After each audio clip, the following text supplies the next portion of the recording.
and welcome to Fluid Fridays. I have a few things that I've been working on this week that I'm going to show you, as well as a couple pours and a couple products that I wanted to share that I use here in the studio and why.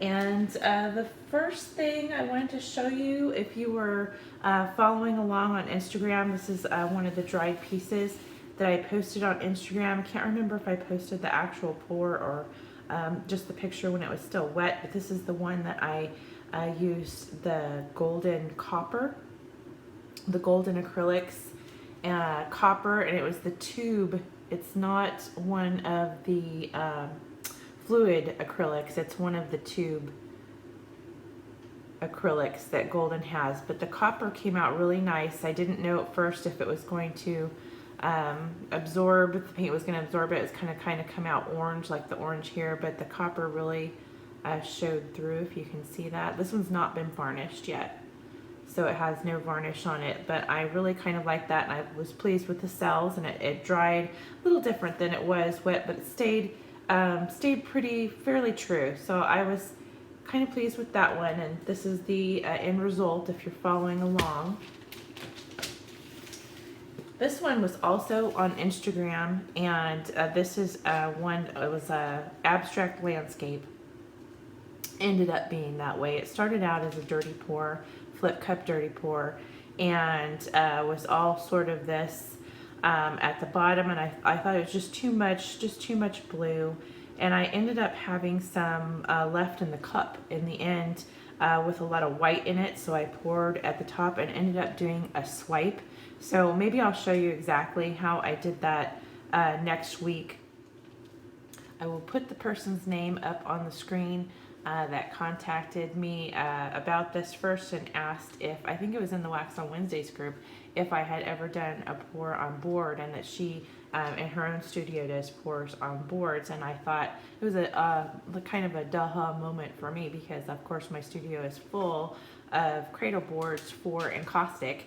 And I had been doing the pours all on canvas, and I thought, well, of course, why not try it on the cradle boards? And so I really liked the way it came out on the cradle board. So I don't know necessarily, it's not my absolute favorite pour, but I do like the way the paint came out on the cradle board, and I think I'm going to continue to do that. So thank you to that suggestion.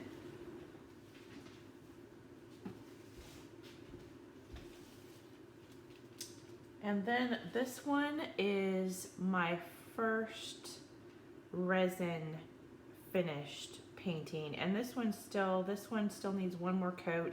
There's a couple of dust specks that I have to get out and clean up the bottom, sand down the bottom. It's a little laborious of a process, a little bit more involved, a little bit more intricate than just varnishing, or for me it is anyways, because I want to sand out those little imperfections, and of course get the bottom really neat and free of drips and whatnot. And I need one more, I want it really deep, so I want one more coat of resin here on the top. It's also a little bit, well, quite a bit more expensive than just varnishing as well, so there's that cost involved as well. And I'm not sure if I like it, but I'm not sure if I'd want to do it on all my paintings, or just maybe some of them. I'll check it out and keep exploring that and seeing how I like it in the end. Maybe hang them in the studio for a bit and see how I like them. And it did bring out the depth in the gold, some of the places here that I was kind of excited about, the gold veining. It really brought it out, if you can see that. But I'm going to give this one more coat to make it a really deep glass-like finish, and then I'll let you know how that comes out, and if I'm going to continue to do that on the paintings. And then this last one I wanted to show you, and this is Miss Reagan's finished painting. And if you all haven't met Miss Reagan on my blog over the years, she is now 15, And this pour came out absolutely fantastic. So I wanted to show you this dry. This was also on my Instagram when it was wet and she had just poured. In fact, I might have shown the actual pour, I'm not sure, on the Instagram or on the Facebook, but this is her. I know I did the picture of when it was freshly poured, when it was wet, and this is the dried piece. It's not been varnished or anything, but she just really did a good job. She mixed her own colors by hand and did really, took a long time to mix the colors that she wanted and did the pour herself, and it just really came out beautiful. So this is Miss Reagan's, this is not mine. But I just really love the way this came out. And again, it changed a little bit. There was a little bit over here that slid off, but pretty much it's slid a little bit, but it stayed fairly true. And the colors are just beautiful on her pour. So that is Miss Reagan's. Okay, and the thing I wanted to share with you this Friday is these hardboards.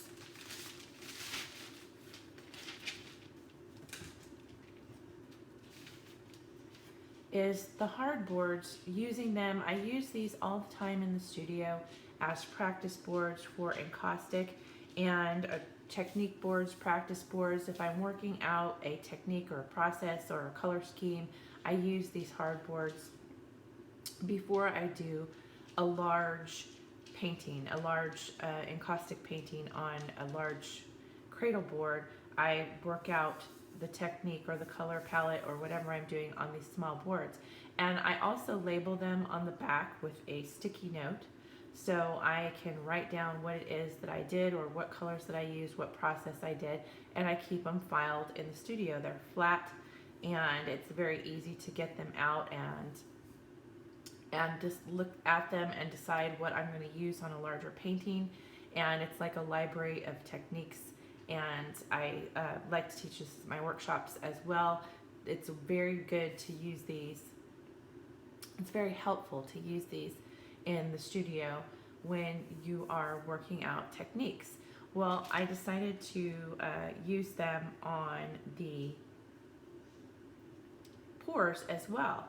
And first of all, this one is cut from the hardware store, and when I use them in the studio for encaustic, I'm not, unless I'm doing a fluid painting where I'm heating it up constantly all the time because I'm moving the wax around, it'll get a little bit bowed. And I'll show you one that I did in a live workshop recently. This is one that I did a fluid painting on, and it did become bowed for a couple days. Maybe after I did it, it stayed bowed, and I thought, well, I'm not gonna get the ones from the hardware store again, but you can see it went flat after a couple days, so I can still frame this. The bowing went out of it, and this is just plain hardboard from the hardware store, and I had them cut it down for me, so it was very inexpensive and very cheap. And I was worried when it bowed up, but there it went again flat. And here's another one, and it didn't bow as much as the fluid one because I didn't have it completely heated as long, but it did bow a little bit, and again it went flat. And that's another piece I did in the workshop. This is the alternative, and this is Ampersand's hardboard museum series panel, and it's a little bit more expensive. Blix also sells a version of their own hardboard, and it's a little bit less expensive. Both of those, especially the Ampersand, has been treated in a way that it won't bow, and I have had really awesome luck with these, and both in the fluid and in the encaustic, where they'll just hold up better. They don't bow. However they engineer them, they are made for artists, and they know that they're going to be wet, and they don't bow quite as much as your regular hardware store hardboard. But people always ask me the difference between spending the money for the more expensive hardboards and buying them in the hardware store, and that's the difference between them. Is this one has been engineered and treated in such a way that it doesn't bow as quickly as the hardware store hardboard would. So it's up to you which you want to do and take a chance on, especially if you're doing a larger board. This is only a 6x6, so it's really not going to bow much, and when it dries, it's going to dry quicker, and it's a little tiny piece. Where if you're doing a larger hardboard, I would always recommend that you use the either the ampersand or the Blix, or one of them that costs a little bit more money, but you're going to know that it's not going to bow up on you after you've, and maybe not come back down and go flat again. And the pours that I did, this is the first time I did the actual pours on the board. I've done encaustic on them for years, but this is the first time I did an actual pour on these hardboards, and they did bow. They are, as they dry, they are going flat again, so I'm excited about that. But it was so much wet paint that they're only 1/8 of an inch thick. So there was so much wet paint that they immediately started to bow, and I was really kind of worried about them because they were curved, and I thought you could never frame these or sell these or anything. It's kind of a waste other than looking at the pour. But they are, as they dry, the water's coming out of them and they are drying flat again, so it's okay.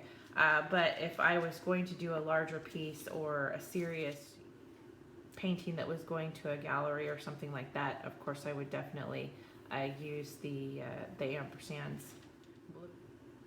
A little more expensive, but worth it in the end for archivalness and whatnot. And I'll show you the finished pours at the end. They've gone completely flat now. They're not bowed anymore, and they have a first coat of varnish on them that's drying. So I'll show you how that came out in the end at the end of the video. And I will put a list of all the supplies that I used and the link to all the supplies on the blog, just like I do for Wax on Wednesdays. And that way you can easily link to them and see what colors I used and what products I used and everything else. You can see a pretty picture of them there on the blog, and I'll leave a link in the description box below. And if you like this video, I hope you will like and subscribe.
Okay, this is the results of the pour.